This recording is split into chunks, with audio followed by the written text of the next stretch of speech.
हक मौजूद। दोस्तों आज 14 अगस्त है और 14 अगस्त इस खिते दे विच ना तो किसी तब्दीली का दिन है, ना किसी वंड का दिन है, ना किसी आज़ादी का दिन है। थोड़ी जी ये वास्ते सानू गौर करना पेगा थोड़ा जिहा, क्योंकि असी तारीख इत्थे जिन्नी क गलत मलत करके मुताले पाकिस्तान के नां तो एक सबजैक्ट विच जो सानू साडे बच्चों नू पढ़ाया गया और इत्थे तारीख दे नाल जो दी मतलब हुई है, शायद ही दुनिया च किते मिसाल मिलती होवे। जे ते असी दुनिया के बनाए हुए कानून नू मनने आ कि उहदे मुताबिक 24 घंटे का दिन और रात हुंदा है और रात नू 12 बजे तो बाद तारीख बदल जाती है, तो फिर सानू मनना भी पेगा और उस पर अमल भी करना पेगा। 15 अगस्त यानी कि 12 बज के कुछ मिनटां ते ऑल इंडिया रेडियो तो वंड का ऐलान होया, लेकिन उदों लीकां अजे पक्कियां नहीं सन, क्योंकि यूनियनिस्ट पार्टी दी हुकूमत सी पंजाब विच और मुतहदा पंजाब के हक विच पंजाब असैम्बली वोट दे चुकी सी कि पंजाब एक पासे ही होएगा, यानी कि पाकिस्तान दे नाल पाकिस्तान के हक विच पंजाब ने वोट दे दिता सी। और इस हिसाब नाल इस कानून नाल भी पंजाब की तकसीम नहीं सी, पंजाब पूरे का पूरा पाकिस्तान वाल आउंदा सी। लेकिन जिवें मैं दस्सिया कि इत्थे बहुत सारे घल्लूघारे होए ने ते उन्हां विचों ये भी एक बहुत वड्डा घल्लूघारा सी कि 17 अगस्त नूं यानी 3 दिन बाद पंजाब दे विच भी खूनी लकीर फेर दित्ती गई, पंजाब की वंड कर दित्ती गई। मैं तो थोड़े जे पिछोकड़ विच जावांगा। जदों 47 विच वंड हुई है तो उस तो तकरीबन 3 साल बाद तक पाकिस्तान और हिंदुस्तान दे विच 15 अगस्त नूं ही दिन मनाया जाता सी आज़ादी का, जिन्हों कहते हैं वो 15 अगस्त नहीं मनाया जाता सी। बाद विच सानू वखरियां होण दा दूजियां तो ना बिल्कुल बगैर लॉजिक तो हट के नज़र आने का बड़ा चाह है, दूजियां तो वखरे होने का बड़ा चाह है, भावें उहदे च कोई फायदा होवे या ना होवे, या कोई असी चंगा काम कीता होवे या ना कीता होवे। जिवें कि जल्दी विच असी जिहड़ा झंडा बनाया वो डुबदा होया चन्न है, जिहड़ा उभरदा चन्न हुंदा, तुसीं तुर्की दा झंडा वेख्या होएगा, वो निशानी हुंदी है उभरदे चन्न दी। इह जिहड़ी झंडे दे विच निशानी है पाकिस्तान दे झंडे च, इह डुबदे चन्न दी निशानी है। बहरहाल अंग्रेज़ां ने सब तो पहले कब्जा बरे सगीर दे विच बंगाल ते कीता। बंगाल और पंजाब इस खिते के सब तो ज़्यादा पढ़े लिखे लोग सन, सिविलाइज्ड लोग सन, जिहड़े जानदे बुझदे तालीमी याफ्ता लोग सन।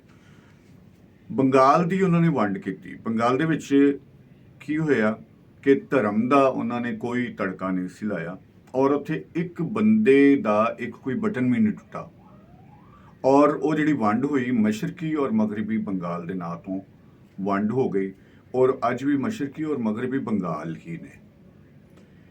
इस तरह जदों उन्होंने पंजाब की खूनी वंड की है तो इत्थे इज्जतां तार-तार होईयां, किसी दियां नहीं अपनियां। असीं अपनियां इज्जतां भी आप लुटियां, असीं अपने आप नूं भी आप मारिया। एक कौम ने अपने आप नूं कतल किया। मैं नहीं कहांगा कि किसी सिख ने मुस्लिम ने सिख नूं, हिंदू ने या मसीही ने, नहीं, असीं अपना कतल आप किया। वंड हुई, खूनी लकीर पै गई। अच्छा, ये जिड्डा वड्डा वाकिया होया ना दुनिया च, ये शायद इहदी मिसाल मिलती होवे। 20 ਲੱਖ लोगों का कतलेआम और किसी ने ना किया होवे, वो किसी होर ने नहीं किया, आपस में किया होवे। 2 करोड़ लोगों की उथल पुथल, उजड़ना, अपने ही घर च उजड़ जाना, ये भी दुनिया च किते मिसाल नहीं मिलती। बहरहाल ये किसी मैं हुण शुरू कर रहा ये व्लॉग शुरू कर रहा तो मैं इंशाअल्लाह करता रहांगा।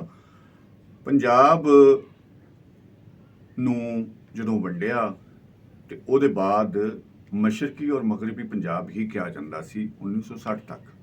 ਲੇਕਿਨ ਦੋ ਪਾਸੇ ਦੀਆਂ ਬਿਊਰੋਕ੍ਰੇਸੀਜ਼ ਨੇ ਮਿਲ ਕੇ ਇਹਨੂੰ ਮਸ਼ਰਕੀ ਔਰ ਮਗਰਬੀ ਪੰਜਾਬ ਖਤਮ ਕਰਕੇ, ਯਾਨੀ ਚੜ੍ਹਦਾ ਲਹਿੰਦਾ ਪੰਜਾਬ ਖਤਮ ਕਰਕੇ ਹਿੰਦੁਸਤਾਨੀ ਔਰ ਪਾਕਿਸਤਾਨੀ ਪੰਜਾਬ ਕਰ ਦਿੱਤਾ।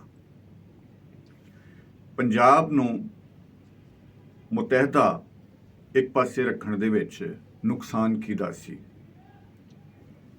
ਸਭ ਤੋਂ ਵੱਡਾ ਨੁਕਸਾਨ ਤੇ ਅੰਗਰੇਜ਼ ਦਾ ਸੀ, ਲੇਕਿਨ ਉਸ ਤੋਂ ਜ਼ਿਆਦਾ ਵੱਡਾ ਨੁਕਸਾਨ ਜਿਹੜਾ ਸੀ ਉਹ ਹਿੰਦੁਸਤਾਨ ਦੀ ਬਿਊਰੋਕ੍ਰੇਸੀ ਔਰ ਜਿਹੜੇ ਉਥੋਂ ਦੇ ਵਟਕੇ ਸਨ ਉਹਨਾਂ ਨੂੰ ਪਤਾ ਸੀ, ਕਿਉਂਕਿ ਮੁਤਹਿਦਾ ਪੰਜਾਬ ਦੀਆਂ ਹੱਦਾਂ ਦਿੱਲੀ ਨਾਲ ਮਿਲਦੀਆਂ ਸਨ ਜਾ ਕੇ।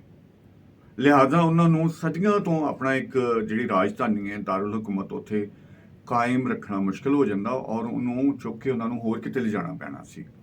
ਫਿਰ ਮੁਸ਼ਤਰਕਾ ਪੰਜਾਬ ਦੇ ਵਿੱਚ ਸਾਡਾ GDP ਰੇਟ ਬਹੁਤ ਜ਼ਿਆਦਾ ਸੀ, ਸਾਡੀ ਤਰੱਕੀ ਬਹੁਤ ਜ਼ਿਆਦਾ ਸੀ, ਪੜ੍ਹੇ ਲਿਖੇ ਲੋਕ ਸਨ, ਗੋ ਕਿ ਅੰਗਰੇਜ਼ ਨੇ ਆਉਂਦਿਆਂ ਹੀ ਪੰਜਾਬੀਆਂ ਕੋਲੋਂ ਤਾਲੀਮ ਦਾ ਹੱਕ ਖੋਹ ਲਿਆ ਸੀ। ਇਹ ਗੱਲਾਂ ਬਹੁਤ ਸਾਰੀਆਂ ਤਾਰੀਖੀ ਤੌਰ ਤੇ ਇਹਨਾਂ ਤੋਂ ਪਰਦੇ ਚੁੱਕਣ ਵਾਲੇ ਨੇ। ਅਸੀਂ ਕੋਸ਼ਿਸ਼ ਕਰਾਂਗੇ ਕਿ ਰੋਜ਼ਾਨਾ ਇੱਕ ਜਾਂ ਦੋ ਵਲੌਗ ਕਰਕੇ ਔਰ ਪੰਜਾਬ ਦੀ ਤਾਰੀਖ ਦਾ ਹਾਲ ਹਵਾਲ ਬਿਆਨ ਕੀਤਾ ਜਾਵੇ।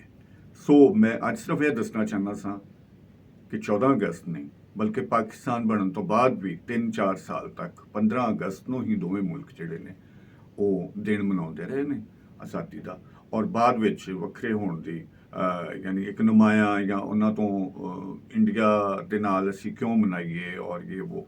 ਤੇ ਪੰਜਾਬੀਆਂ ਵਾਸਤੇ ਪਿਆਰੇ ਹੋਏ ਦੁਨੀਆ ਦਾ ਕੱਲ, ਯਾਨੀ ਕਿ ਕੱਲ ਵੀ ਨਹੀਂ ਸਗੋਂ 17, ਕਿਉਂਕਿ 17 ਤੱਕ ਕੋਈ ਪੰਜਾਬ ਦੀ ਵੰਡ ਨਹੀਂ ਸੀ। 17 ਅਗਸਤ ਹੋਲੋਕਾਸਟ ਪੰਜਾਬੀਆਂ ਦਾ ਕਤਲੇਆਮ, ਪੰਜਾਬੀਆਂ ਦੀ ਨਸਲਕੁਸ਼ੀ ਦਾ ਦਿਨ ਹੈ।